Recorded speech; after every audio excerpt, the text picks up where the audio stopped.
One of the central arguments of the God delusion, Richard Dawkins' book, is the famous schoolboy argument.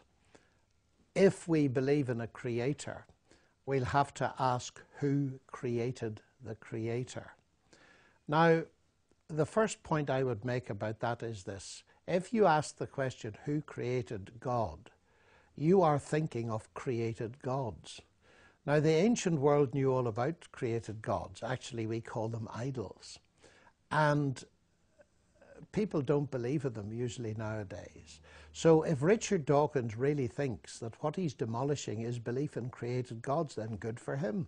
But he could have written a far shorter book, because millions of us don't need any convincing that created gods are a delusion. So that's the first point. And I believe it's quite a serious point, actually.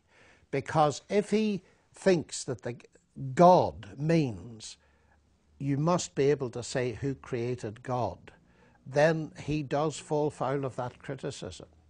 Now, you can only ask the question, coming at it from another perspective, if you cannot conceive of an eternal God. Christianity, of course, does not believe in a created God. It believes in God who is eternal and is the creator of everything else. In other words, God is uncreated. So what I'm claiming, to use mathematical language, is that the category of the uncreated is not empty.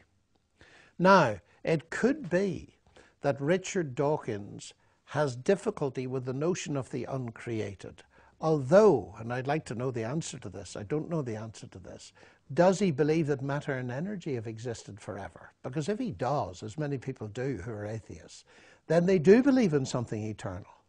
So the problem must be that they can believe in something eternal, but they don't believe in an eternal person, an eternal God. But where's the logical difficulty? If you admit that something eternal exists, then postulating that an eternal person exists. On the other hand, if they believe that matter and energy are finite, we can ask them their own question: who created that? And who created whatever created that, and so on. You have an infinite regress unless you can see that the buck must stop somewhere.